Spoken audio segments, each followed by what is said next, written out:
My husband dragged me to the gala to impress the new owner. "Stay in the back, your dress is embarrassing," he hissed. When the billionaire arrived, he ignored my husband's handshake. He walked straight to me, took my hands, and whispered with tears in his eyes, "I've been looking for you for 30 years. I still love you." My husband dropped his glass. "I'm glad to have you here. Follow my story until the end and comment the city you're watching from, so I can see how far my story has reached." I should have known Fletcher was planning something when he suddenly insisted I accompany him to the corporate gala. In 25 years of marriage, he had never once wanted me by his side at any business function. I was the wife who stayed home, who kept quiet, who made sure his shirts were pressed and his meals were ready when he returned from his important meetings with important people. "You're coming with me tonight," he announced that Tuesday morning, barely looking up from his Wall Street Journal. "The new CEO will be there. Morrison Industries just got bought out, and I need to make the right impression." I paused in refilling his coffee cup, the hot liquid trembling slightly in the pot. "Are you sure you want me there? I don't really have anything appropriate to wear to something that fancy." Fletcher's gray eyes flicked up at me with that familiar look of disdain. "Find something. Buy something cheap if you have to. Just don't embarrass me." Don't embarrass me. Those 3 words had been the soundtrack of our marriage for over 2 decades. Don't embarrass me by talking too much at dinner parties. Don't embarrass me by mentioning your family background. Don't embarrass me by existing too loudly in spaces where I wasn't wanted. I spent the rest of that week searching through thrift stores and discount shops with the $200 Fletcher gave me monthly for personal expenses. Everything had to come from that allowance. My clothes, my toiletries, even the small gifts I bought for his business associates' wives during holidays. After 25 years, I had become an expert at finding decent clothing for almost nothing. The dress I finally found was navy blue with long sleeves, modest but elegant. It had cost me $45 at a consignment shop, and the woman behind the counter assured me it had come from an expensive department store originally.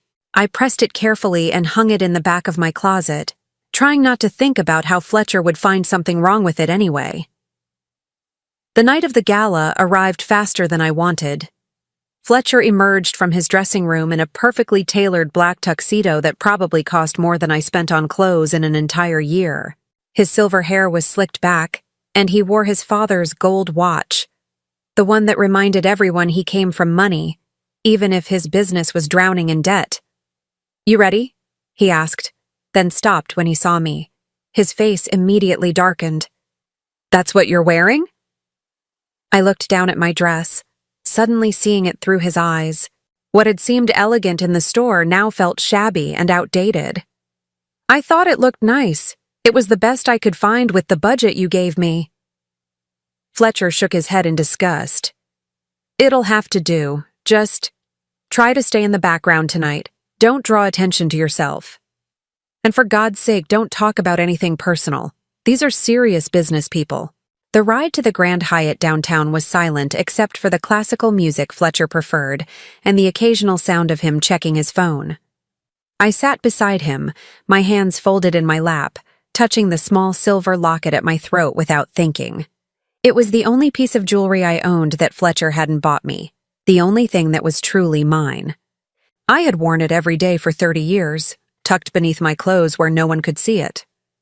The hotel ballroom was exactly what I expected.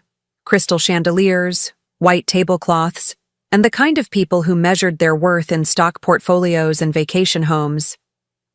The air was thick with the scent of expensive perfume and fresh lilies, and everywhere I looked, women wore gowns that cost more than our monthly mortgage payment.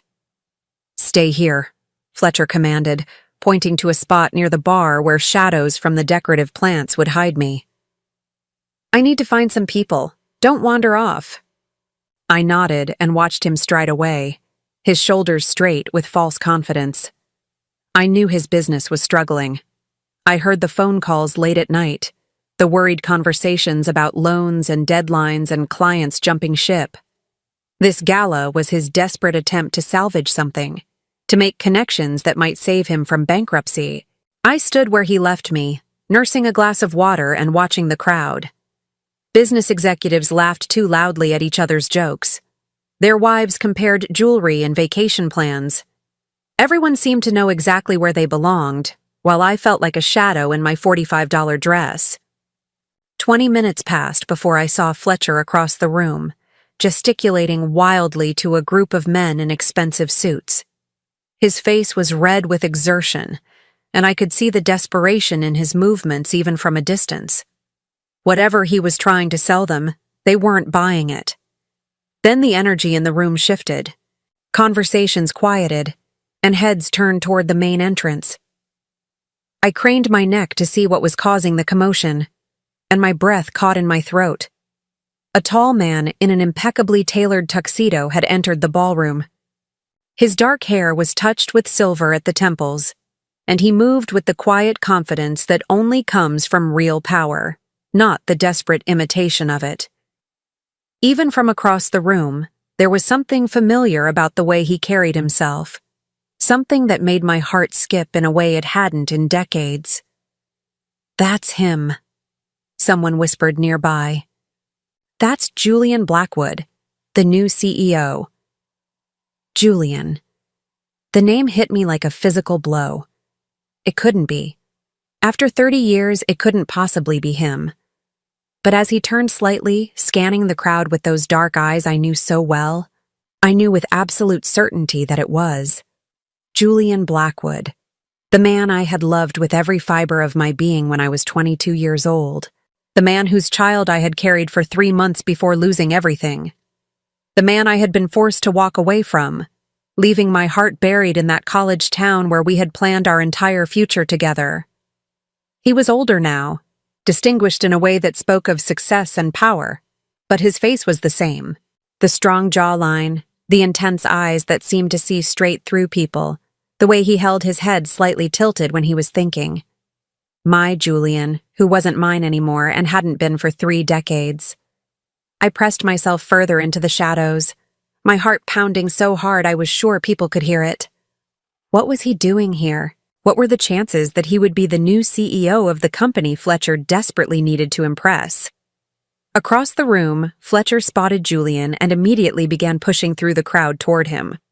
I watched in horror as my husband approached the man I had never stopped loving, his hand extended for a business handshake, his smile wide and predatory.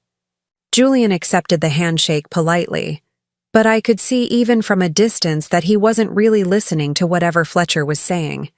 His eyes were scanning the crowd, searching for something or someone. And then, as if drawn by some invisible force, his gaze found mine. The world stopped. For a moment that lasted an eternity, Julian Blackwood stared directly at me across that crowded ballroom. His face went completely white, and I saw his lips part in shock. The businessman facade crumbled, and for one heartbeat, he was 25 again, looking at me the way he used to look at me when we were young and believed that love could conquer anything. Then he was moving, walking straight toward me as if the 100 other people in that room didn't exist. Fletcher continued talking to empty air for several seconds before realizing that Julian was no longer listening. I saw my husband's confusion turn to alarm as he followed Julian's line of sight and realized he was heading directly for me. "Excuse me," Julian said to Fletcher without looking at him. His voice was deeper now, roughened by years and success, but it still made my knees weak. "I need to speak with your wife." Fletcher sputtered something about Julian making a mistake, about me being nobody important, but Julian wasn't listening. He walked straight to where I stood frozen in the shadows, stopped just close enough that I could smell his cologne. Something expensive and sophisticated, nothing like the aftershave he used to wear in college. "Maureen?" he said, and my name on his lips after 30 years made my eyes fill with tears I hadn't given myself permission to shed. "Julian," I whispered back, barely able to find my voice. Without hesitation, he reached out and took both my hands in his, the same way he used to do when we were young. His hands were warm and steady, and I could feel the weight of his wedding ring, or rather the absence of it. His ring finger was bare. "I've been looking for you for 30 years, he said, his voice thick with emotion. His dark eyes were bright with unshed tears, and when he spoke again, his words carried across the suddenly silent ballroom. "I still love you." The sound of Fletcher's champagne glass hitting the marble floor echoed like a gunshot through the stunned silence that followed. Julian's words hung in the air between us like a bridge I wasn't sure I was brave enough to cross. Around us, the gala had effectively stopped. Conversations died mid-sentence as the city's most powerful people stared at the scene unfolding before them. I could feel their curiosity burning into my skin, but all I could see was Julian's face, older and more weathered than the boy I had loved, but unmistakably him. "This is ridiculous." Fletcher's voice cut through the moment like a blade. He stepped between Julian and me, his face flushed with humiliation and rage. "Maureen, what the hell is going on here?" I opened my mouth to speak, but no words came. How could I explain 30 years of buried heartache in front of a room full of strangers? How could I tell my husband that he had never been anything more than a refuge from the pain of losing the only man I had ever truly loved? Julian's eyes never left my face. "Could we speak privately?" he asked, his voice gentle but carrying the unmistakable authority of someone accustomed to being obeyed. Fletcher laughed harshly. "Privately? She's my wife. Anything you have to say to her, you can say in front of me." "No," Julian said simply. "I can't." The weight of his gaze was almost unbearable. I could see the questions there, the hurt that time hadn't healed, the love that had somehow survived 3 decades of separation. But I could also see Fletcher's panic, the way his hands shook as he realized that his carefully planned evening was crumbling around him. "Julian," I finally managed to say, my voice barely above a whisper, "I can't. Not here. Not like this." He nodded slowly, understanding in a way that Fletcher never had. "Of course.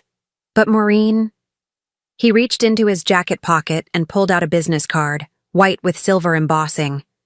"Please, call me. We need to talk." I took the card with trembling fingers, our hands brushing for just a moment. The contact sent electricity through my entire body, a reminder of what it felt like to be touched with love instead of possession. "We're leaving," Fletcher announced loudly, grabbing my arm with enough force to bruise. "Now." Julian's expression darkened as he saw Fletcher's grip on me, and for a moment I thought he might intervene. But I shook my head slightly and he stepped back, his jaw clenched with obvious effort. "I'll be waiting for your call," he said quietly. Fletcher dragged me through the ballroom, past the staring faces and whispered speculations. I clutched Julian's business card in my free hand, the sharp edges pressing into my palm like a lifeline. The ride home was a nightmare of Fletcher's rage and accusations, but I barely heard him. My mind was spinning backward through time, to a small college town where I had been young and fearless and desperately in love. Julian and I met in our junior year at Colorado State. I was studying literature on a partial scholarship, working 3 jobs to pay for everything my financial aid didn't cover. He was in business school, brilliant and ambitious, but also kind in a way that surprised me. Rich boys weren't supposed to notice scholarship girls like me, but Julian did. Our first conversation happened in the library during finals week. I was stretched across 3 chairs, surrounded by textbooks and empty coffee cups, when he approached with that slightly tilted head that meant he was thinking hard about something. "You look like you could use some real food," he said, and his voice was warm with amusement. "The cafeteria closes in 20 minutes, but I know a place that stays open late. 24-hour diner with the best pie in town." I looked up from my Victorian literature textbook, ready to politely decline. I didn't have money for late-night dinners, and I certainly didn't have time for whatever game rich boys played with girls like me. But when I met his eyes, dark and serious and completely sincere, something inside me shifted. "I can't afford diners," I said honestly. "But thank you." "I didn't ask if you could afford it," he replied gently. I asked if you were hungry. That was Julian. Direct, honest, cutting through pretense to get to the heart of things.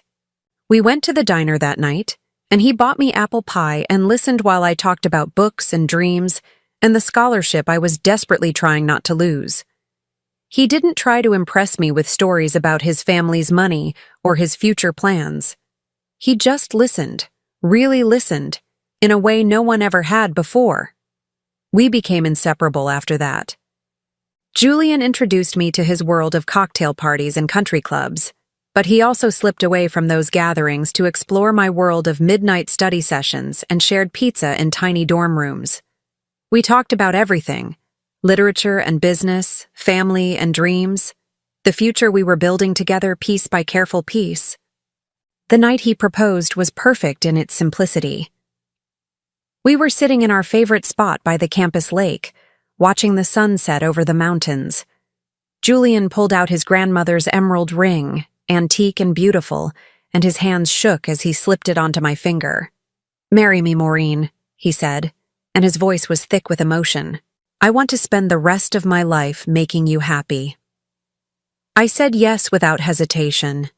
We were 22 and believed that love was enough to overcome any obstacle. We made plans for a small ceremony after graduation, a honeymoon in Europe, the apartment we would share while Julian finished his MBA. Everything seemed possible when you were 22 and in love. But Julian's parents had different plans. Charles and Victoria Blackwood were old Denver money, the kind of people who measured relationships in terms of social advantage and business connections. When they learned about Julian's engagement to a scholarship student from a middle-class family, their response was swift and brutal. They threatened to cut Julian off completely.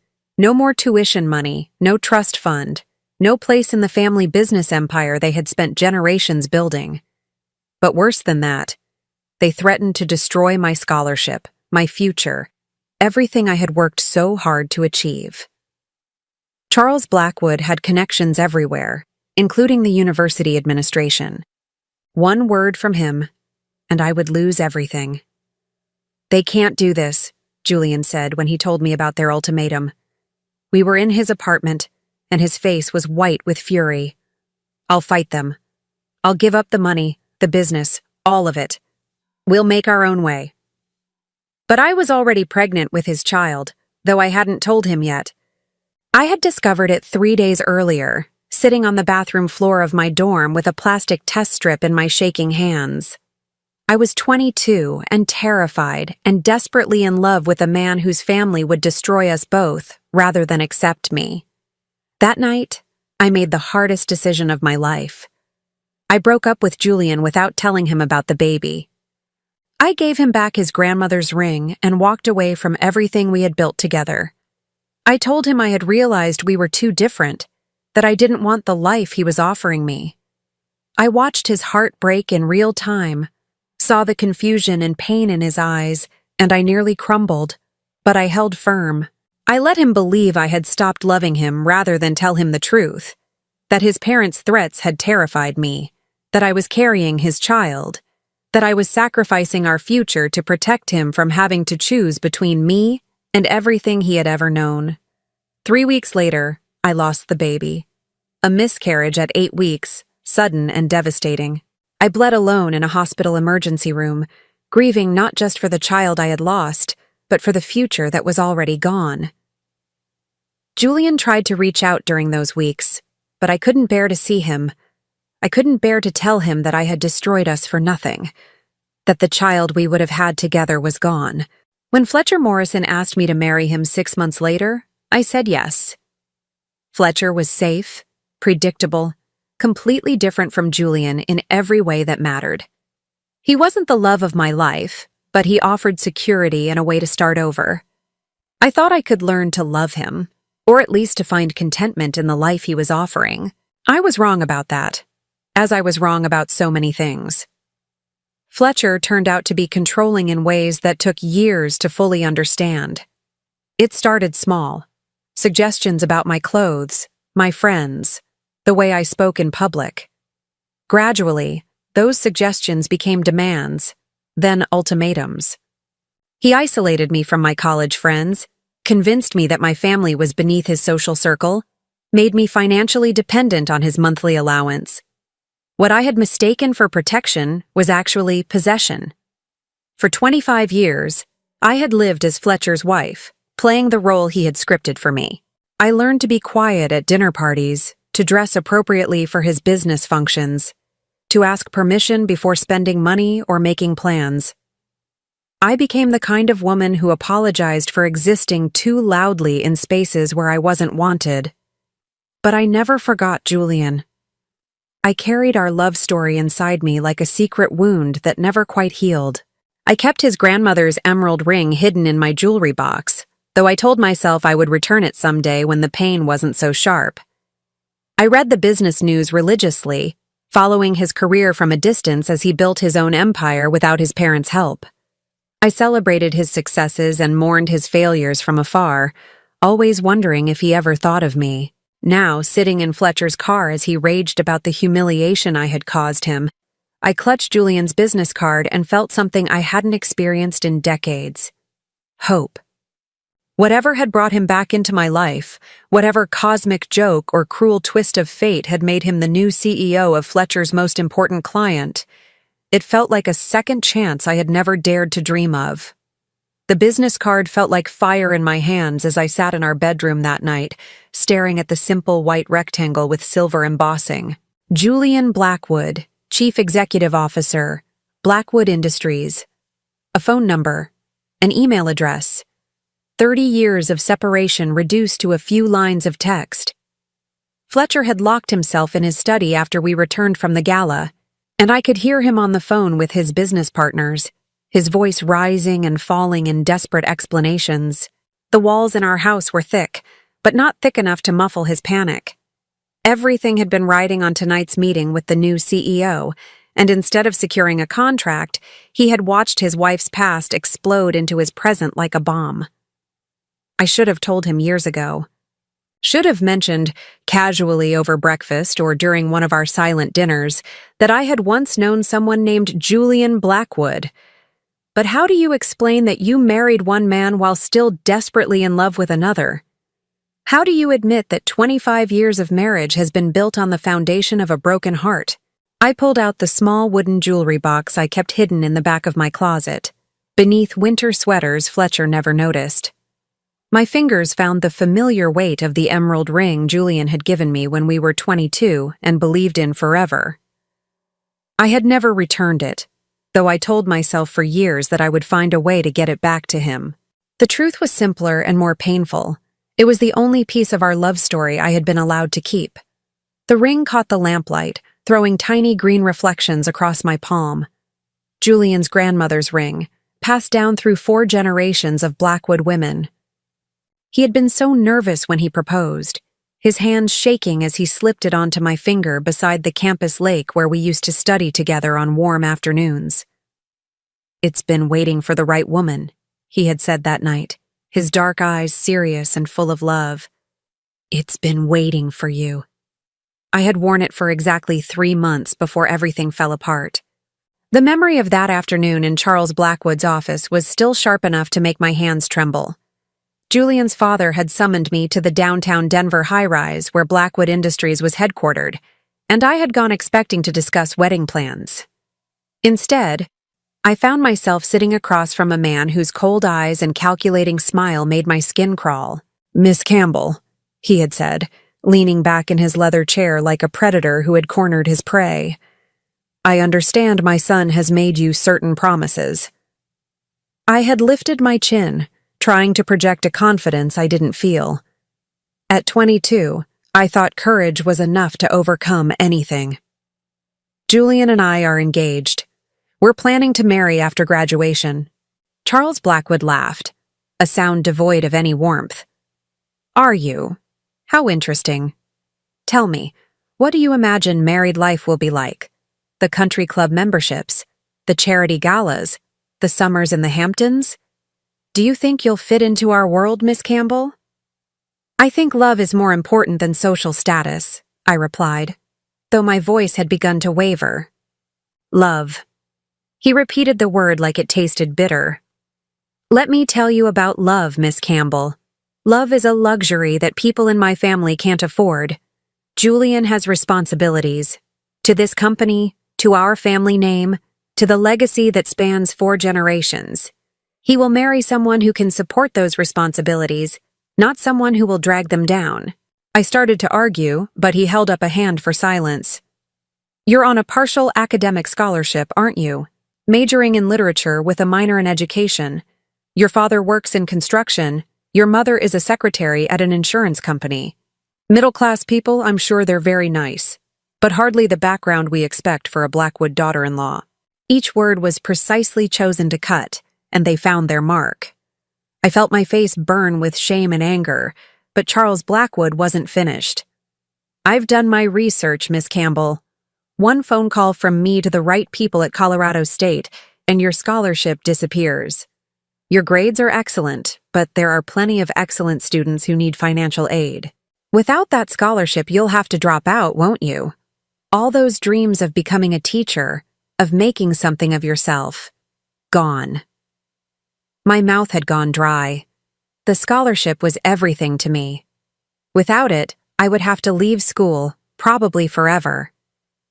My parents couldn't afford to pay for my education, and I was already working 3 jobs just to cover living expenses. But that's not all, Charles continued, his smile growing wider. Julian thinks he's ready to give up his trust fund for you, to make his own way in the world. Young love, very romantic. But what he doesn't understand is that I can make sure he fails. Every door he tries to open, I can close. Every job he applies for, every business loan he needs. I have connections everywhere, Miss Campbell. I can ensure that Julian Blackwood becomes just another college graduate with an expensive education and no prospects. I sat frozen in my chair, understanding for the first time the true scope of the Blackwood family's power. This wasn't just about money or social status. This was about complete and utter destruction. So here's what's going to happen, Charles said, leaning forward across his massive mahogany desk. You're going to break up with my son. You're going to tell him you've realized the 2 of you are incompatible, that you want different things from life. You're going to give him back his grandmother's ring and walk away. And in return, I'll make sure you graduate with your scholarship intact. I might even put in a good word for you with some local school districts when you're ready to start your teaching career. The offer was both generous and terrible in its cynical calculation. He was buying me off, but he was also offering me the only chance I had to finish my education and build a life for myself. And if I refuse, I asked, though I already knew the answer, then you'll both be destroyed. Julian will never forgive himself for ruining your future, and you'll never forgive yourself for ruining his. Either way, your relationship won't survive. This way, at least one of you gets to keep your dreams. I should have told Julian everything, should have run straight to him and confessed what his father had threatened. But I was 22 and terrified and carrying a secret I hadn't shared with anyone. I was pregnant with Julian's child. I had discovered it 3 days before that meeting with Charles Blackwood, sitting on the cold bathroom floor of my dorm room with a plastic pregnancy test in my shaking hands. 2 pink lines that changed everything. I had planned to tell Julian that weekend, had imagined his face lighting up with joy and wonder. We had talked about children, about the family we would build together someday. Someday had arrived sooner than we expected, but we loved each other enough to handle anything. Except Charles Blackwood's threats weren't directed just at us anymore. They were directed at our unborn child, at the future we were already creating together. If I refused his ultimatum, he would destroy Julian's career prospects, eliminate my education, and ensure that our baby would be born into poverty and struggle. I made the decision that haunts me still. I chose to sacrifice our love to protect our child's future. The breakup was the hardest thing I had ever done. I met Julian at our favorite coffee shop near campus, the one where we had spent countless hours studying together and planning our future. He was already there when I arrived, sitting at our usual table by the window, and his face lit up when he saw me the way it always did. "There's my beautiful fiancé," he said, standing to kiss me. How did the meeting with my father go? I hope he wasn't too intimidating. He can be a little intense when it comes to business. I couldn't look at him directly. Instead, I stared at the engagement ring on my left hand, the emerald catching the afternoon sunlight streaming through the window. We need to talk, Julian. Something in my tone must have warned him, because his smile faded immediately. What's wrong? I forced myself to meet his eyes, these dark eyes that had looked at me with such love and tenderness for the past year. I've been thinking about our engagement, about what marriage would mean. Okay. He sat down slowly, wariness creeping into his expression. What about it? I don't think we're right for each other. The lie tasted like poison in my mouth. We want different things from life. Julian stared at me for a long moment, confusion and hurt warring across his face. What are you talking about? Maureen, we've planned everything together. We want the same things. No, we don't. I pulled the ring off my finger, the metal sliding easily over my knuckle. It had been loose lately, probably because I had been too nervous to eat much since discovering the pregnancy. I've realized that I'm not cut out for your world. The country clubs, the social expectations, the pressure to be someone I'm not. I want something simpler. Then we'll have something simpler, Julian said immediately, reaching across the table for my hands. Maureen, I don't care about any of that. We can live however you want to live. I pulled my hands away before his touch could weaken my resolve. It's not just about how we live. It's about who we are. You're going to inherit your family's business someday.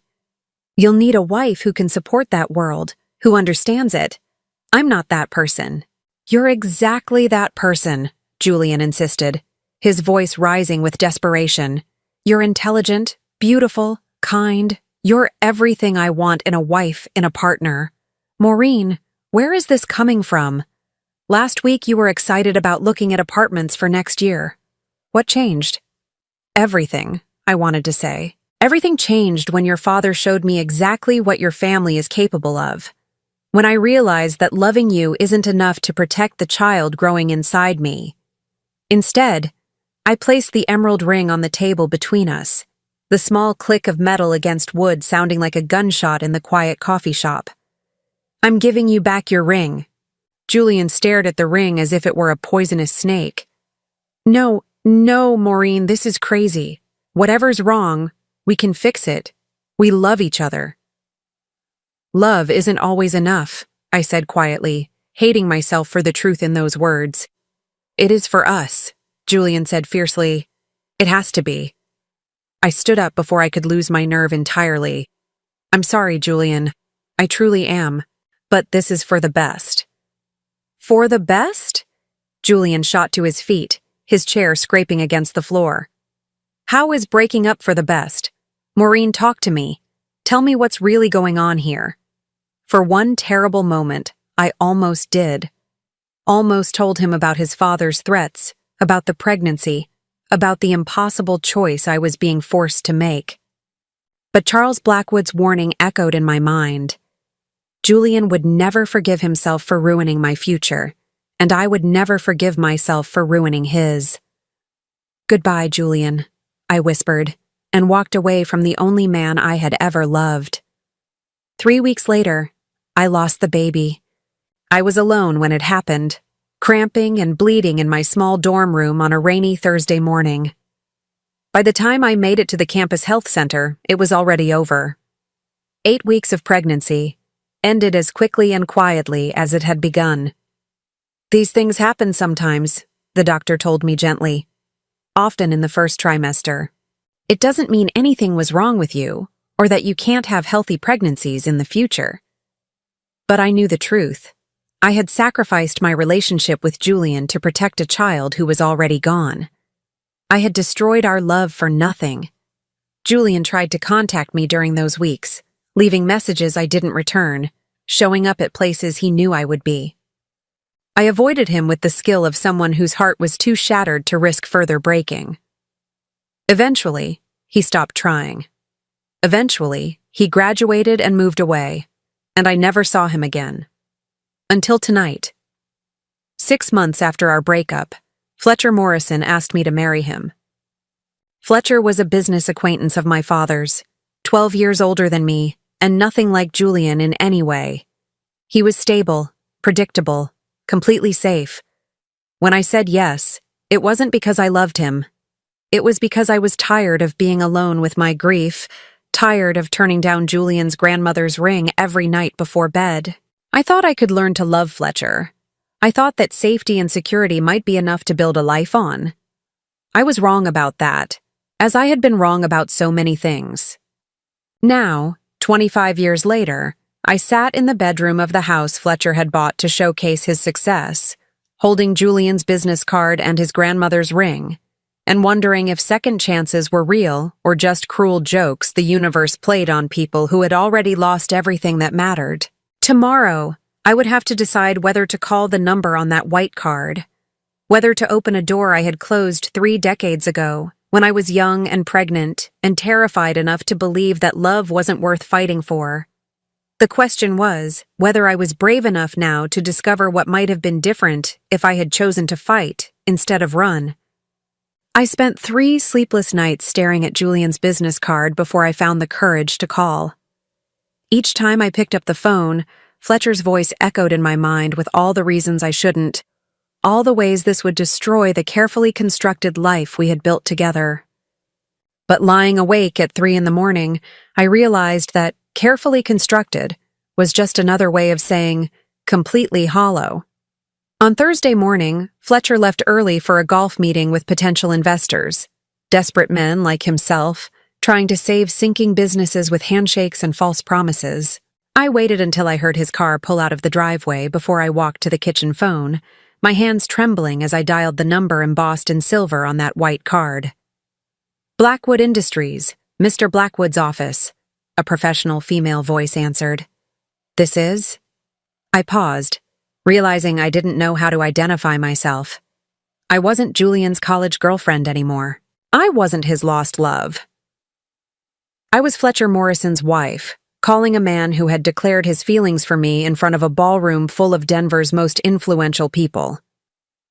This is Maureen Morrison. Mr. Blackwood asked me to call. There was a brief silence, then the voice became noticeably warmer. Of course, Mrs. Morrison.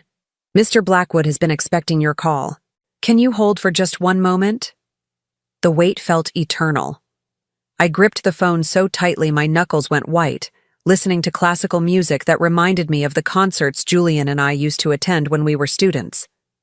He had introduced me to Mozart and Beethoven, sitting beside me in the university auditorium, and watching my face as I discovered the beauty of symphonies I had never had the opportunity to hear before. Maureen. His voice came through the line like a caress, the same way he used to say my name when we were alone together in his apartment, wrapped in each other's arms and talking about our future. Thank you for calling. I almost didn't, I admitted, surprising myself with my honesty. I'm not sure this is wise. Wise has nothing to do with it, Julian said softly. Some things are just necessary. Can you meet me for coffee? Somewhere we can talk without interruption? I understood his meaning. Somewhere Fletcher wouldn't find us, wouldn't cause another scene like the one at the gala. There's a small cafe on 16th Street, the Blue Moon. Do you know it? I'll find it. Can you be there in an hour? An hour. 60 minutes to decide whether I was brave enough to see him again, to sit across from him and hear whatever he needed to say. 60 minutes to choose between the life I knew and the possibility of something I had thought was lost forever. I'll be there, I said, and hung up before I could change my mind. The Blue Moon Cafe was tucked between a bookstore and a vintage clothing shop, the kind of place where artists and students nursed single cups of coffee for hours while working on novels or studying for exams. I had discovered it years ago during one of my rare solo outings, and I came here sometimes when Fletcher's control felt too suffocating, when I needed to remember that there was a world beyond our marble-floored house where people laughed freely and talked about ideas instead of stock portfolios. I arrived 15 minutes early and chose a table in the back corner, where shadows from the exposed brick walls would provide some privacy. The cafe smelled like roasted coffee beans and cinnamon pastries, and the low murmur of conversation created a cocoon of anonymity. I ordered a latte I didn't want and watched the door, my heart hammering against my ribs like a caged bird. Julian arrived exactly on time, scanning the room until his eyes found mine. He looked different in the daylight streaming through the cafe windows. Older, yes, but also more substantial somehow. The boy I had loved had grown into a man who commanded attention without demanding it, who wore authority like a well-tailored suit.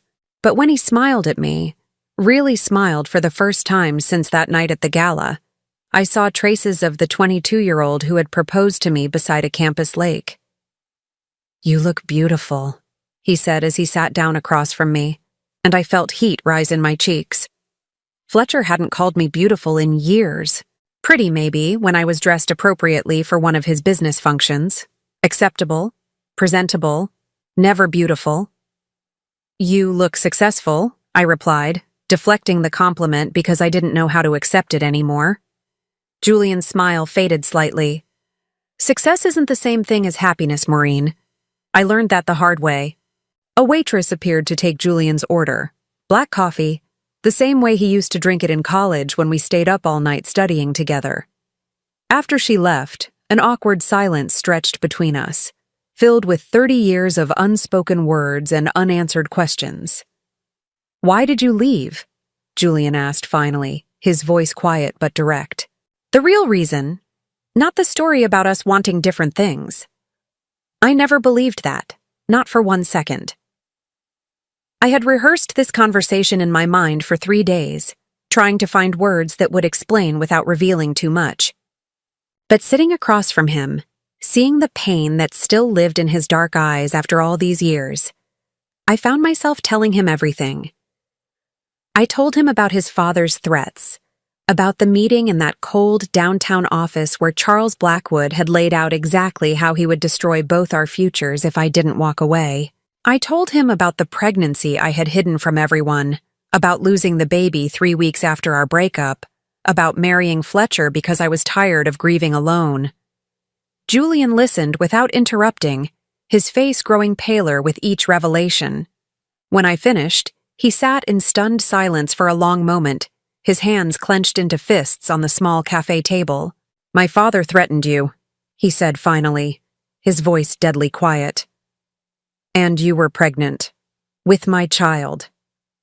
I nodded, unable to trust my voice. Jesus Christ, Maureen. Julian ran both hands through his hair, a gesture I remembered from when he was overwhelmed or frustrated. "Why didn't you tell me? Why didn't you come to me with this?" "Because I was 22 and terrified," I said, my voice barely above a whisper. "Because your father convinced me that loving you would destroy both of us. Because I thought I was protecting you. Protecting me." Julian laughed, but there was no humor in it. "You protected me by breaking my heart and disappearing from my life. You protected me by letting me believe for 30 years that I wasn't good enough to keep you." The pain in his voice was unbearable. I reached across the table instinctively, covering his clenched fist with my hand. "Julian, I'm so sorry. I thought I was doing the right thing." He turned his hand palm up, capturing my fingers in his. His touch was warm and familiar, even after 3 decades. "My father died 5 years ago," he said quietly. "I spent the last 15 years of his life trying to earn his approval, trying to prove I could build something without his help. I never knew about the threats, never knew what he did to you." "It doesn't matter now," I said, though we both knew that was a lie. It mattered more than ever, because understanding the past was the only way to make sense of the present. "It matters to me," Julian said firmly. "It matters because I need you to know that I never stopped loving you. Not when you left, not when you married Fletcher, not when I married Catherine because my parents insisted I needed a suitable wife for appearances. I searched for you, Maureen. For years I hired investigators, followed leads that went nowhere. I never gave up hope that someday I would find you again. My heart clenched at the pain in his confession. Julian. I divorced Catherine 3 years ago, he continued. Amicable, no children, no real love lost on either side. We both knew we had married for the wrong reasons. And then, last month, I finally found you. My investigators tracked down your marriage records, your address. I was planning to approach you carefully, diplomatically. I never imagined I would walk into that gala and see you standing there like something out of a dream. The weight of his words settled between us like a promise and a threat. He had found me, had been planning to contact me, had been searching for 30 years. The life I had built with Fletcher, the carefully maintained routine of our marriage, the safety I had thought I needed, all of it suddenly felt as fragile as tissue paper. What happens now?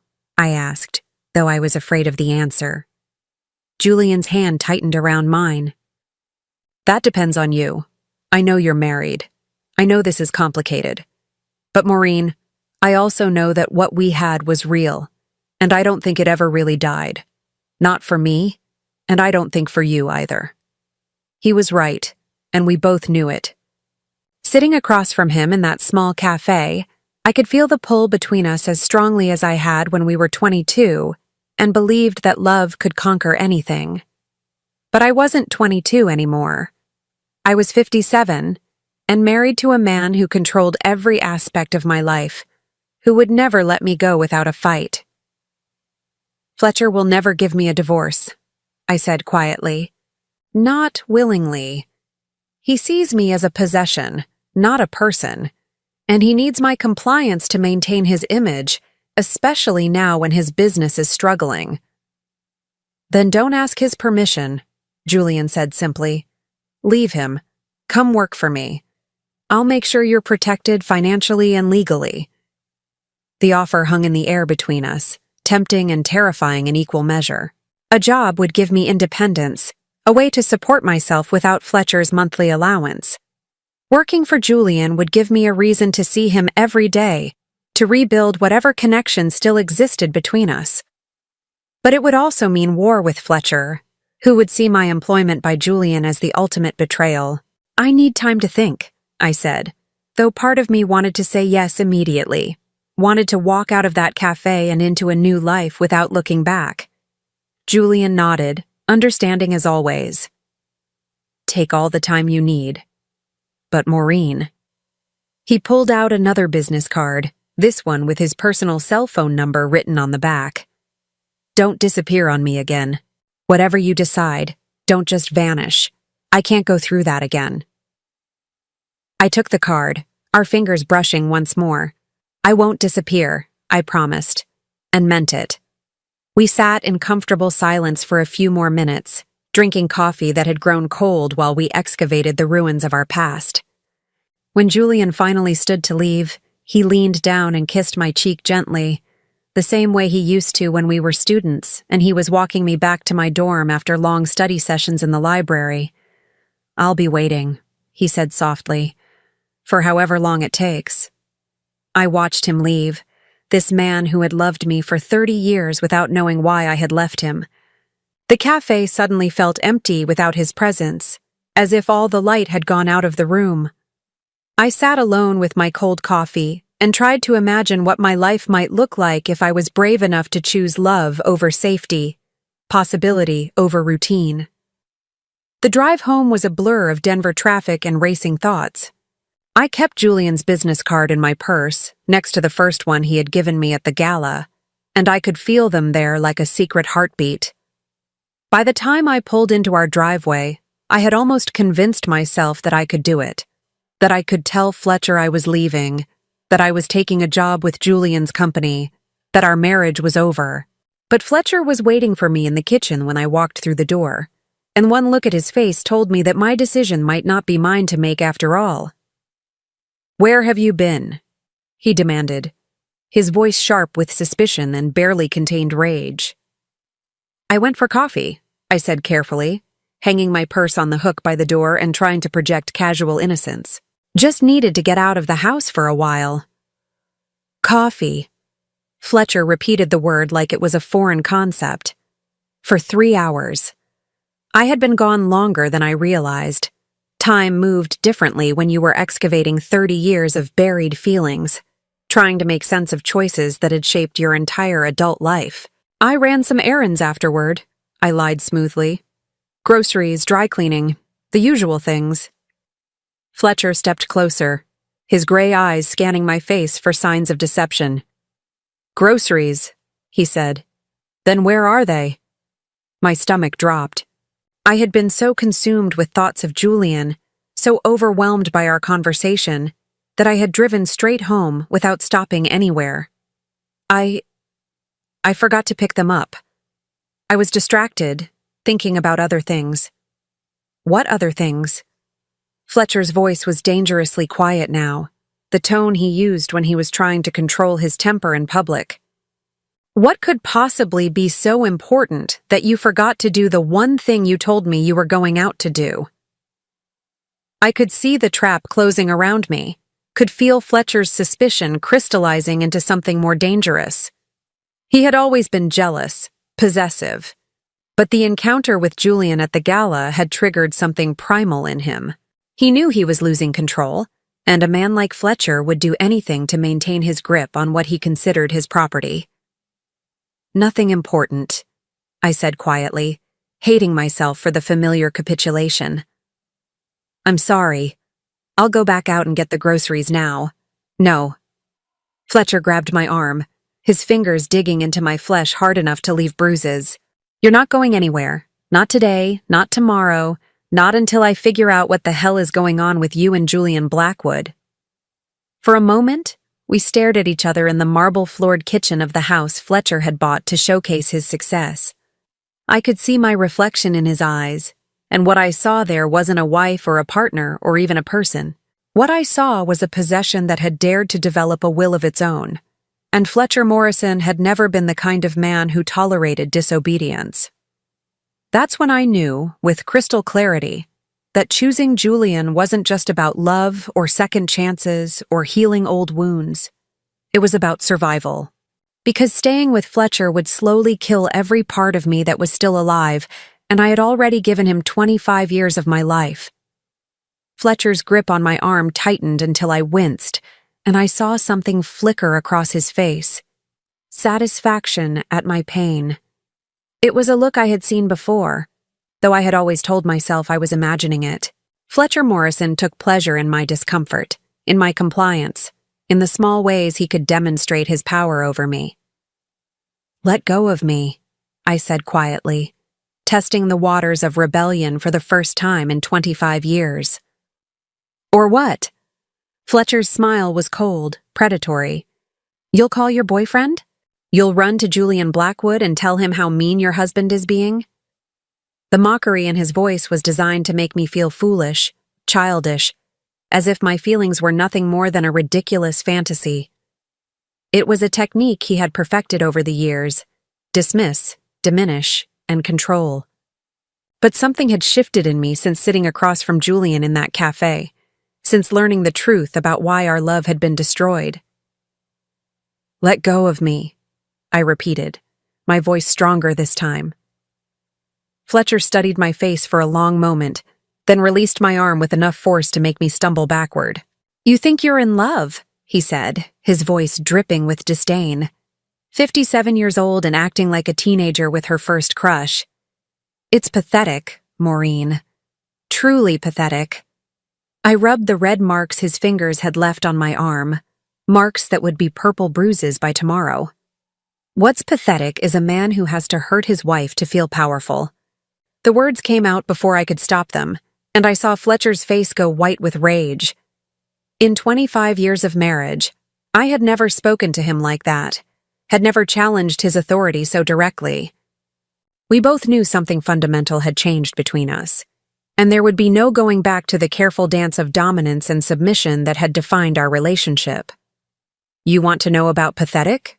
Fletcher said, his voice low and dangerous. Let me tell you about pathetic. Julian Blackwood spent 30 years looking for you. 30 years of private investigators and false leads and desperate searches. And do you know what's really pathetic? I've known where you were the entire time. The words hit me like a physical blow. What? Fletcher laughed, a sound devoid of any warmth or humor. You heard me. I knew Julian was looking for you. I knew about the investigators, the inquiries, the background checks. I made sure every trail went cold, every lead went nowhere. I protected you from him, Maureen. I kept him away from our marriage, from our life. I stared at my husband, this man I had lived with for a quarter of a century, and realized I didn't know him at all. You? You knew he was searching for me? Of course I knew. Julian Blackwood isn't exactly subtle about anything he does. Money talks, sweetheart, and his investigators weren't particularly discreet about their inquiries. Fletcher straightened his tie, a gesture that usually signaled his return to civilized behavior, but his eyes remained cold and calculating. The first inquiry came about 6 months after we were married. Some private detective calling around, asking questions about you. It didn't take much to figure out who was behind it. My legs felt weak, and I gripped the edge of the kitchen counter for support. You never told me. Why would I tell you? So you could go running back to your college boyfriend? So you could destroy our marriage for some romantic fantasy? Fletcher shook his head dismissively. I protected our relationship, Maureen. I protected you from making a terrible mistake. You protected yourself, I said, understanding flooding through me like ice water. You knew that if Julian found me, if he told me the truth about why we broke up, I would leave you. Fletcher's smile was sharp as a blade. And would you have? If Julian had shown up at our door 10 years ago, 20 years ago, would you have left me for him? The honest answer was yes, and we both knew it. Even in the depths of my unhappiness with Fletcher, even during the years when our marriage felt like a prison sentence I was serving for crimes I didn't remember committing, I would have left him for Julian without hesitation. Fletcher had known that, had counted on my ignorance to keep me trapped. How? I asked, my voice barely above a whisper. How did you stop the investigators? Money, mostly. Bribes, false information, dead ends. It's amazing what people will do for the right price. Fletcher poured himself a glass of scotch from the bottle he kept on the kitchen counter, his movements casual and unconcerned, as if we were discussing the weather instead of 30 years of systematic manipulation. I had connections too, Maureen. Business associates who owed me favors, who could make problems disappear for the right consideration. I thought about Julian sitting across from me in that cafe, telling me how he had searched for years, how he had never given up hope of finding me. All those years of investigation, of following leads that went nowhere, of hiring detective after detective who fed him false information because my husband was paying them to lie. You destroyed his life too, I realized with growing horror. You didn't just keep him away from me. You tortured him for 30 years, making him believe I didn't want to be found. I saved his life, Fletcher corrected coldly. Julian Blackwood was obsessed with you, Maureen. Completely obsessed. If I hadn't intervened, he would have wasted his entire future chasing after a woman who had already moved on, already chosen a different path. I never chose you, I said, the truth spilling out like poison from an old wound. I settled for you. I married you because I was broken and alone and thought I didn't deserve better. But I never chose you, Fletcher. Not really. For the first time in our conversation, Fletcher looked genuinely hurt. Not angry or calculating or controlling, but actually wounded by my words. 25 years of marriage, he said quietly. 25 years of providing for you, protecting you, giving you everything you could possibly need. And this is what I get in return? Contempt? You call it providing, I said, my voice growing stronger with each word. I call it buying compliance. You gave me a house and an allowance and a role to play, but you never gave me choice. You never gave me freedom. You never even gave me the basic respect of honesty. Honesty? Fletcher laughed bitterly. You want honesty? Here's some honesty for you. Julian Blackwood doesn't love you, Maureen. He loves the memory of you, the fantasy of who you were when you were 22. He's been chasing a ghost for 30 years, and when he realizes that the woman standing in front of him now isn't the girl he remembers, he'll disappear just as quickly as he appeared. The words were designed to hurt, to make me doubt myself and Julian and the possibility of a different life. But instead of weakening my resolve, Fletcher's cruelty only strengthened it, because I knew, deep in my bones, that he was wrong. Julian hadn't fallen in love with my 22-year-old self again at that gala. He had looked at me as I was now, 57 and tired and marked by years of emotional abuse, and he had still said he loved me. You're wrong, I said simply. Am I? Let me ask you something, Maureen. When Julian realizes that you're not the sweet college girl he remembered, when he sees how you've let yourself go, how you've become exactly the kind of middle-aged housewife he would never have chosen for himself, do you really think he'll still want you? I looked at my husband, this man who had spent 25 years systematically destroying my self-confidence, and I felt something snap inside me like a taut wire finally breaking under too much pressure. You know what, Fletcher? I don't care if Julian wants me or not. I don't care if he changes his mind tomorrow and decides you're right about everything, because at least he gave me a choice. At least he offered me the chance to decide for myself what I wanted, instead of manipulating and controlling me into compliance. I pulled Julian's business cards out of my purse, both of them, and set them on the kitchen counter between us like a declaration of war. Julian offered me a job, financial independence, the chance to build a life that belongs to me, not to some man who thinks he owns me. Fletcher's face went very still. You're not taking that job. Yes, I am. No, Maureen, you're not. Fletcher's voice dropped to the dangerous quiet tone he used when he was about to make threats. Because if you try to leave me, if you try to go work for Julian Blackwood or anyone else, I will destroy you financially. I will make sure you get nothing in any divorce settlement. I will tie you up in court for years until you're too old and too poor to start over. There it was. The truth about our marriage laid bare. Not love, not partnership, not even affection. Just ownership and control, backed by the threat of economic destruction. Fletcher had never loved me. He had collected me, the same way he collected expensive art and vintage wines, as a symbol of his success and good taste. You can try, I said, surprised by how calm my voice sounded. But Julian has more money and better lawyers than you'll ever have. And unlike you, he doesn't need to destroy people to feel powerful. The mention of Julian's superior resources hit Fletcher like a physical blow. His face flushed red, and I could see the vein in his temple throbbing with suppressed rage.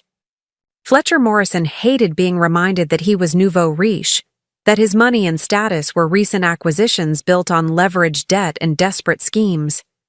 Julian represented everything Fletcher aspired to be but never could. Old money, real power, success that didn't depend on crushing other people. Get out of my house, he said finally, his voice shaking with barely controlled fury. Gladly, I replied, and headed for the stairs to pack my things. You'll be back, Fletcher called after me, loud enough that his voice echoed off the marble floors and cold walls of the house that had never felt like home. When you realize that Julian doesn't want a 57-year-old housewife, when you figure out that you can't survive in the real world without someone taking care of you, you'll come crawling back. And maybe, if you ask nicely enough, I'll consider taking you back. I paused on the staircase and looked down at my husband of 25 years. This man who had systematically isolated me from everyone I loved, who had spent 3 decades lying to me about Julian's attempts to find me, who honestly believed that I was too weak and too damaged to exist without his control. No, Fletcher, I said quietly. I won't be back. Because whatever happens with Julian, whatever happens with the job or the future or any of it, I finally understand something important. I would rather be alone for the rest of my life than spend one more day with someone who sees me as a possession instead of a person. As I climbed the stairs to pack my clothes, I could hear Fletcher behind me, already on the phone with someone, his voice rising and falling in angry explanation. Probably calling his lawyer or his business manager or one of the other men who helped him maintain the illusion of success and respectability.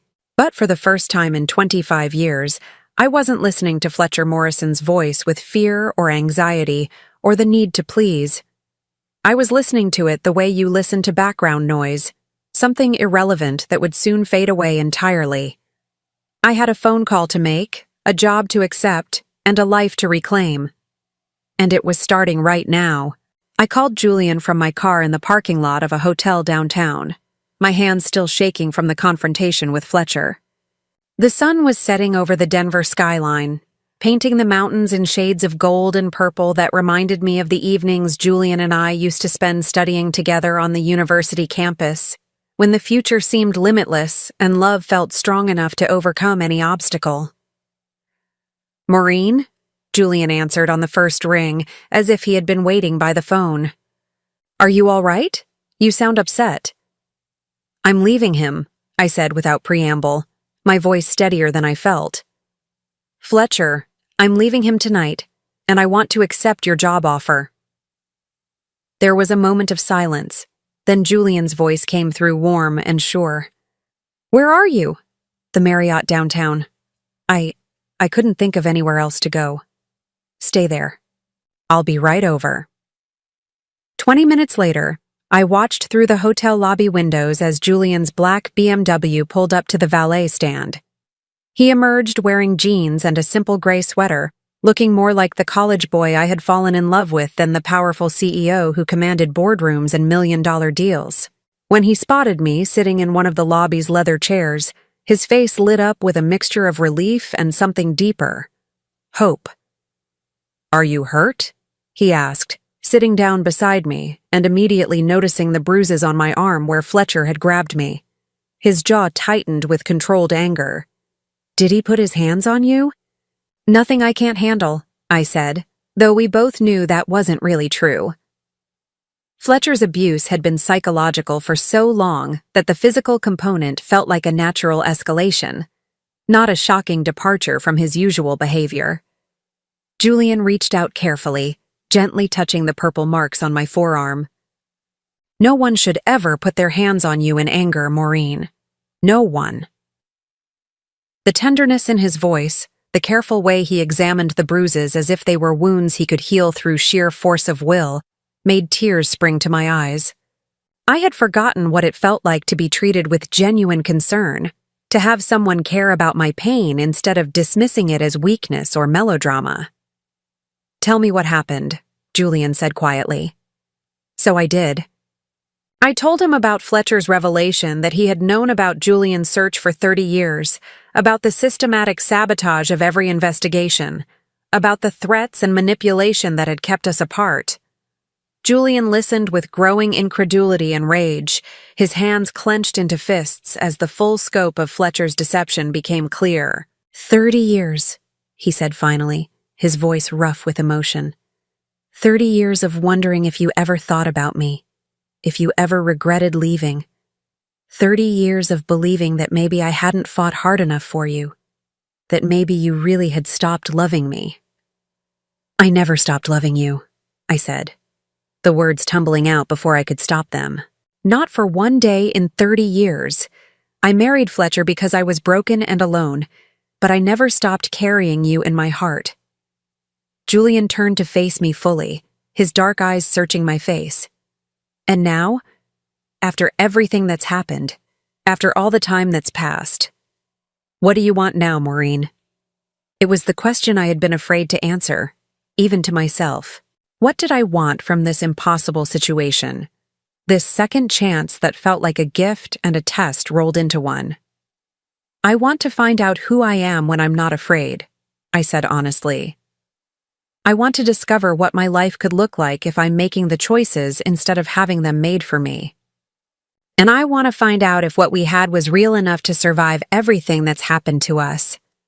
Julian smiled, the first genuine smile I had seen from him since that moment of recognition at the gala. "Then let's find out together." The next morning, I walked into the offices of Blackwood Industries as Julian's new director of community relations, a position he had created specifically for me that would utilize my background in literature and education to develop partnerships with local schools and literacy programs. It was meaningful work, the kind of job I had always dreamed of having, and the salary Julian offered was more than Fletcher's monthly allowance multiplied by 12. $2,500 a week, he had said when we discussed the position over dinner the night before. Plus benefits, vacation time, and complete autonomy over your department. I want you to have financial independence, Maureen. I want you to never again be dependent on someone else's generosity for your basic needs. The money was more than I had ever imagined earning, enough to rent my own apartment, buy my own car, make my own choices about how to spend my time and resources. But more than the financial freedom, the job represented something I had thought was lost forever. The chance to be valued for my mind instead of my compliance, my ideas instead of my silence.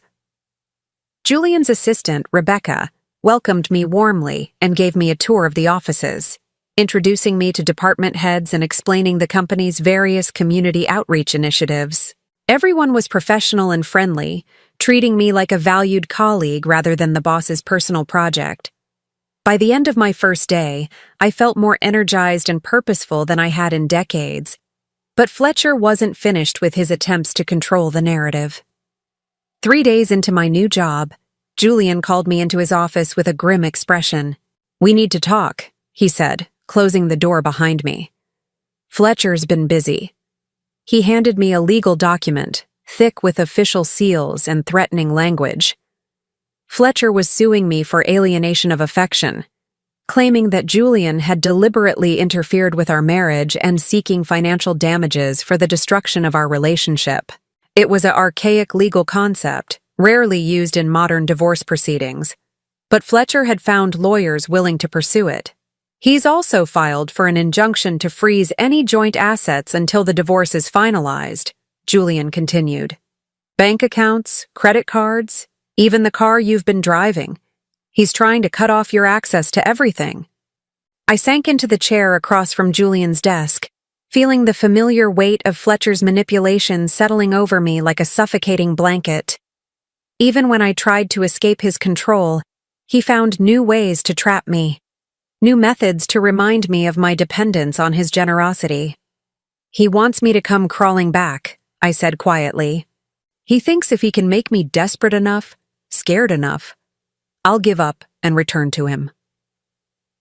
Julian sat on the edge of his desk, close enough that I could see the determination burning in his dark eyes. "Then he doesn't know you very well. But Maureen, there's something else. Something that might change the entire situation." He pulled out another set of documents, these ones bearing the letterhead of a prestigious downtown law firm. I had my lawyers do some investigating into Fletcher's business practices, particularly his real estate investments over the past decade. "It turns out your husband has been playing some very dangerous games with other people's money." I looked at the papers, trying to make sense of the legal language and financial terminology. "What kind of games?" "The kind that could land him in federal prison," Julian said grimly. "Fletcher's been using his development company as a shell for money laundering operations. Dirty money from various sources gets invested in his real estate projects, comes out clean on the other side. The FBI has been building a case against him for months." The words hit me like a physical blow.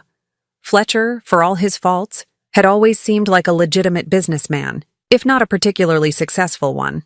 The idea that he was involved in criminal activity felt surreal, like discovering that the man I had lived with for 25 years was actually a stranger. "How long have you known about this?" I asked. "I suspected something was wrong with his finances when I started researching his company for potential contracts," Julian admitted. "The numbers didn't add up. The funding sources were questionable. But I didn't have proof until my lawyer started digging deeper." I stared at the documents, understanding the implications of what Julian was telling me. If Fletcher was arrested for money laundering, His assets would be frozen, his business would be shut down, and any claims he had against me in the divorce would become irrelevant. But it also meant that the man I had married, however unhappily, was a criminal who had been using our home and our marriage as cover for illegal activities. "What do we do?" I asked.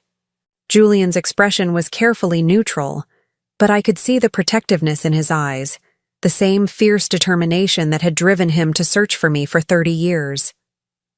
"We do nothing. The FBI will do their job, and Fletcher will face the consequences of his choices. But Maureen, you need to understand, when this comes out, and it will come out soon, there's going to be a lot of media attention. Your marriage to Fletcher will be scrutinized. Your connection to me will be public knowledge. It's going to be uncomfortable for a while." I thought about the house I had shared with Fletcher, the marble floors and expensive furniture that had apparently been purchased with laundered money. I thought about the charity galas we had attended, the business associates we had entertained, all of it part of Fletcher's elaborate facade of respectability. How much of our life together had been built on lies I never knew were being told. "I don't care about the media attention," I said finally. "I care about doing the right thing. And the right thing is letting the truth come out, whatever that means for Fletcher or for me." Julian nodded, something like pride flickering across his face. The woman I fell in love with 30 years ago would have said exactly the same thing. 2 weeks later, Fletcher Morrison was arrested at his office on charges of money laundering, fraud, and tax evasion. The local news media covered the story extensively, focusing on the dramatic fall of a prominent Denver businessman and the millions of dollars in illegal transactions that had funded his real estate empire. Our divorce proceedings became a footnote to the larger criminal case, with Fletcher's lawyers too busy trying to keep him out of federal prison to pursue harassment lawsuits against me. I watched the news coverage from Julian's penthouse apartment, where I had been staying since leaving the hotel. It felt surreal to see Fletcher in handcuffs, being led away from the office building where he had conducted business for decades. This man who had controlled every aspect of my life for 25 years looked small and frightened on television, no longer the intimidating figure who had dominated our marriage. "How do you feel?" Julian asked, sitting beside me on the sofa as the news anchor moved on to other stories. "Free," I said, surprising myself with the honesty of the answer. "For the first time in decades, I feel completely free." Julian reached over and took my hand, our fingers interlacing naturally. "Free to do what?" I looked at this man who had loved me for 30 years, who had given me a job and financial independence, and the chance to discover who I was when I wasn't afraid. I thought about the emerald ring hidden in my purse, the symbol of promises we had made when we were young, and believed that love could conquer anything. Maybe it could. "Free to find out if it's possible to fall in love with the same person twice," I said softly. Julian's smile was answer enough. 8 months later, I stood in front of the mirror in the bridal suite at the Four Seasons, adjusting the simple ivory dress I had chosen for my second wedding. It was nothing like the elaborate gown I had worn when I married Fletcher. No train, no veil, no desperate attempt to convince myself that expensive fabric could transform a marriage of convenience into a love story. This dress was elegant in its simplicity, perfect for a woman who had finally learned the difference between settling and choosing. "You look beautiful, sweetheart," said Margaret, Julian's assistant who had become my closest friend over the past months. She was fastening a string of pearls around my neck, something borrowed from her own jewelry collection, continuing a tradition I had never properly observed the first time around. The pearls caught the afternoon sunlight streaming through the suite's windows, and for a moment I was transported back to my college days, when Julian and I used to spend lazy Sunday mornings in his apartment, reading the newspaper and planning our future together. We had been so young then, so certain that love was the only ingredient necessary for a happy ending. Now, at 58, I understood that love was just the beginning, the foundation upon which you built trust, respect, partnership, and the 1,000 small choices that created a life worth sharing. "Are you nervous?" Margaret asked, stepping back to admire her handiwork. Excited, I corrected, and realized it was true. When I married Fletcher 30 years ago, I had been numb with grief and desperate for security. Today, I was marrying Julian because I chose to, because I wanted to spend whatever years I had left with the man who had loved me faithfully through 3 decades of separation. A soft knock on the door interrupted my thoughts. "Come in," I called, expecting to see the wedding coordinator or perhaps Julian's sister Catherine, who had flown in from Boston for the ceremony. Instead, Julian himself stepped into the room, looking devastatingly handsome in his charcoal gray suit. Margaret made a disapproving sound in her throat. "Julian Blackwood, you know you're not supposed to see the bride before the ceremony," she scolded. "It's bad luck." Julian's eyes never left my face as he smiled at Margaret's protest. "After 30 years of bad luck, I think Maureen and I are due for some good fortune. Besides, I have something that belongs to her." He reached into his jacket pocket and pulled out a small velvet box, the same one I remembered from our engagement 31 years ago. When he opened it, his grandmother's emerald ring caught the light exactly the way it had beside that campus lake, when we were young and believed that promises made with tears of joy were unbreakable. "I believe this is yours," Julian said softly, taking my left hand in his. "It's been waiting for you to come home." I had given him back the ring in that coffee shop 3 decades ago, thinking I was protecting both our futures by walking away. Now, as he slipped it onto my finger where it belonged, I understood that some promises were stronger than the forces that tried to break them. Some love was patient enough to wait 30 years for a second chance. "It still fits," I whispered, watching the emerald catch the afternoon light. "Some things are meant to be," Julian replied, lifting my hand to kiss the ring gently. Margaret dabbed at her eyes with a tissue, muttering about hormonal responses to romantic gestures, but she was smiling as she ushered Julian toward the door. "Out," she commanded. "The bride needs 5 more minutes, and you need to get to the altar before your guests start wondering if you've changed your mind." Julian paused in the doorway, looking back at me with the same expression he had worn at the gala 8 months ago. Wonder mixed with gratitude, as if he still couldn't quite believe I was real. "I'll be the one waiting at the end of the aisle," he said quietly. "I know," I replied. "You've been waiting for 30 years. After he left, I took one final look at myself in the mirror. The woman staring back at me looked older than the 22-year-old bride who had married Fletcher, but she also looked stronger, more certain, more genuinely happy than I had ever seen her before. This wasn't a woman settling for security or running from grief. This was a woman who had fought her way back to love and was brave enough to claim it. The ceremony took place in the hotel's garden, overlooking the mountains that had served as the backdrop for Julian's and my college romance. 50 guests sat in white chairs arranged between rose bushes and flowering trees, friends and colleagues who had welcomed me into Julian's world with warmth and genuine affection. It was everything Fletcher's and my wedding hadn't been. Intimate, joyful, focused on celebration rather than status. As I walked down the petal-strewn path, I saw Julian waiting for me at the altar, his face radiant with happiness. Beside him stood his best man David, his college roommate who had helped him search for me during those early years after our breakup. I had met David the previous month and learned that Julian had talked about me constantly during their university days, that even after our separation, Julian had kept hoping I would change my mind and come back to him. "He never stopped believing that you were meant for each other," David had told me over dinner. "Even when he married Catherine, even during the divorce, he always said that if he could find you again, he would spend the rest of his life making up for lost time." Now, as I reached the altar and Julian took my hands in his, I could see that promise reflected in his eyes. We had lost 30 years to other people's manipulations and our own youthful fears, but we had the rest of our lives to create new memories, to build the partnership we had dreamed of when we were students with more hope than money. The ceremony was brief and deeply personal. Instead of generic vows, Julian and I had written our own words, promises that acknowledged the pain of our separation and the miracle of our reunion. When Julian spoke about loving me through 30 years of absence, about never giving up hope that we would find our way back to each other, there wasn't a dry eye among our guests. "I promise to never let fear make decisions for us again," I said when it was my turn to speak. "I promise to trust that love is worth fighting for, worth choosing every day, worth believing in even when it seems impossible."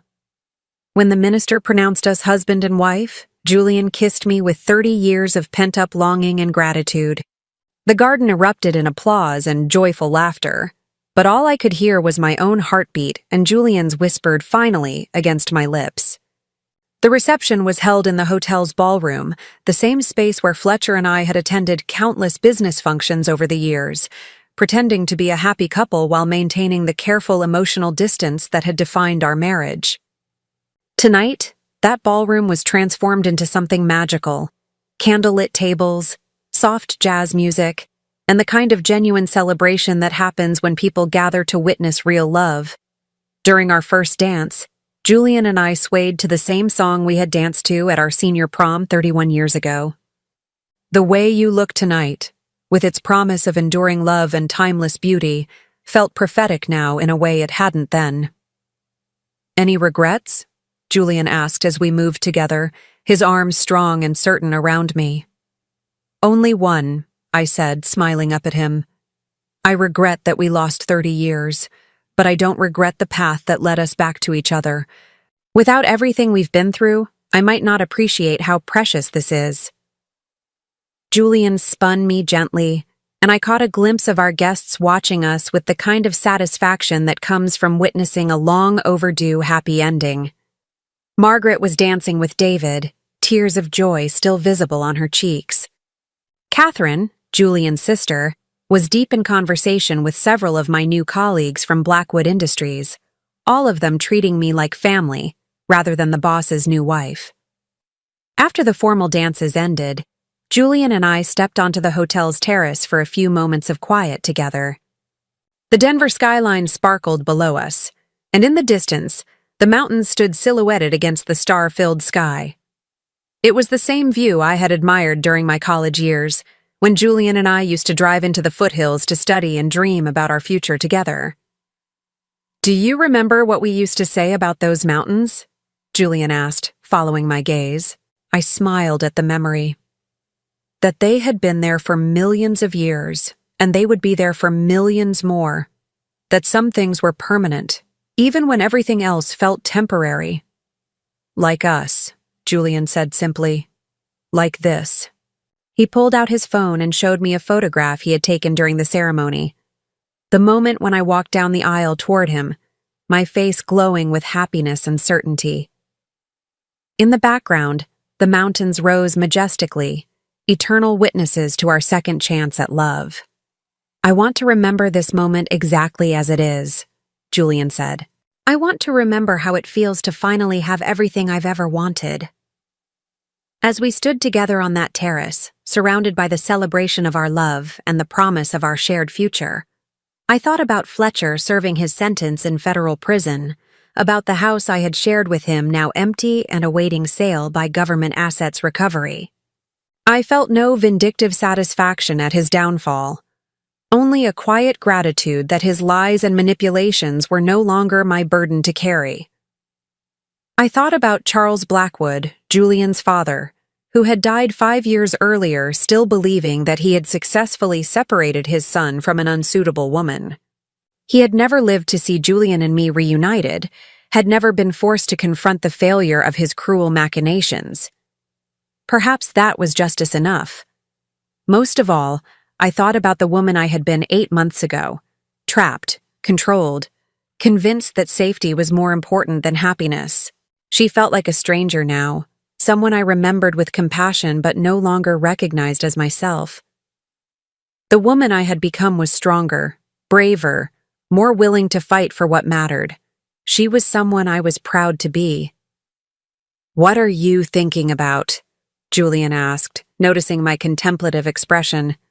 "The future," I said honestly. "Our future." All the mornings we'll wake up together. All the decisions we'll make as partners instead of strangers sharing a house. All the years we have left to love each other properly. Julian lifted my left hand to his lips, kissing the emerald ring that had finally found its way home. 58 isn't too late for a new beginning, is it? I looked at my husband, my true husband, the man I had chosen with my whole heart instead of accepting out of necessity, and felt the last vestiges of fear and doubt fall away like autumn leaves. 58 is exactly the right time, I said. We're finally old enough to know what love actually means, and young enough to enjoy it for a very long time.